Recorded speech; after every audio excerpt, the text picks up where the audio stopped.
মুখ্যমন্ত্রী আগেই ঘোষণা করেছিলেন দীঘার জগন্নাথ ধামের প্রসাদ বাংলার প্রত্যেক বাড়িতে পৌঁছে দেবেন।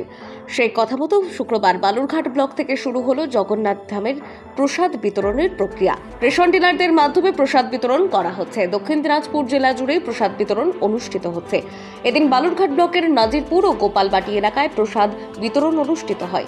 এদিন নাজিরপুর গ্রাম পঞ্চায়েতের তারাগঞ্জে প্রসাদ বিতরণ কর্মসূচিতে উপস্থিত ছিলেন বালুরঘাটের বিডিও সম্পল ঝা, বালুরঘাট পঞ্চায়েতের সমিতির সভাপতি অরূপ সরকার, জেলা পরিষদের সদস্য অশোক কৃষ্ণ কুজুর সহ অন্যান্যরা।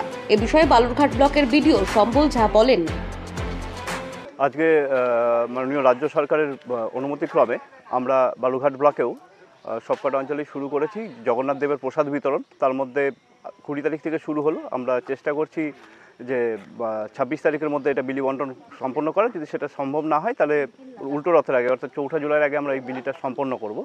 আজকে এর সূচনা হলো নাজিরপুর এবং গোপালবাটি গ্রাম পঞ্চায়েতের। এখানে তারাগঞ্জে আমরা এসেছি, সমস্ত পুণ্যার্থীদেরকে প্রসাদ বিতরণ হচ্ছে সেইটাই দেখতে। বালুরঘাট ব্লকে কত গ্রাহক এরকম আমাদের 54,000 গ্রাহক আছেন যারা এই প্রসাদ পাবেন। কিভাবে দেওয়া হচ্ছে এটা মূলত এই দুয়ারে রেশন মোডে, ঠিক আছে, আমাদের ফুড সাপ্লাই যারা ডিলার আছেন তাদের মাধ্যমে দেওয়া হচ্ছে বিভিন্ন পয়েন্টগুলোতে দুয়ারে রেশন মোডে।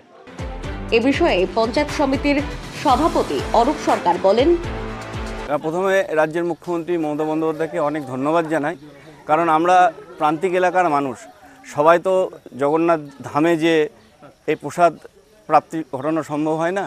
সেই ক্ষেত্রে প্রান্তিক এলাকাতে উনি যেভাবে প্রসাদ পাঠিয়ে দিয়েছেন এবং পুণ্যার্থীদের আপনারা ভিড় দেখলেই বুঝতে পারবেন কত মানুষ এটা সাদরে গ্রহণ করছে। এ দেখেও ভালো লাগছে, সেই জন্য মুখ্যমন্ত্রীকে ধন্যবাদ জানাচ্ছি। আজকে আমাদের বালুরঘাট ব্লকের অন্তর্গত 11টা জিপির মধ্যে আমরা গোপালবাটি এবং নাজিরপুর এই দুটো অঞ্চলে আজকে আমরা দুয়ারে সরকার মোডে আজকে এই প্রসাদ বিতরণের কর্মসূচি আমরা শুরু করেছি। আমরা ত্রিস্তরীয় যারা যারা জনপ্রতিনিধি আছি তারা সহ আমাদের জয়েন্ট বিডিও সাহেব উপস্থিত আছেন, বিডিও সাহেব উপস্থিত আছেন, আমাদের ফুড ইন্সপেক্টর সাহেব উপস্থিত আছেন আজকের এই বিতরণ অনুষ্ঠানে। আগামী কয়দিনের মধ্যে শেষ করার উদ্যোগ নেওয়া হবে? আমাদের উদ্যোগ নেওয়া আছে 26 তারিখের মধ্যে, মানে আর অভিপ্রায় তাই আছে, যদি শেষ করতে না পারি তাহলে উল্টো রথের আগে এটা আমরা শেষ করে দেব। বালুরঘাট থেকে রিপন ভৌমিকের প্রতিবেদন, নিউজ টুডে।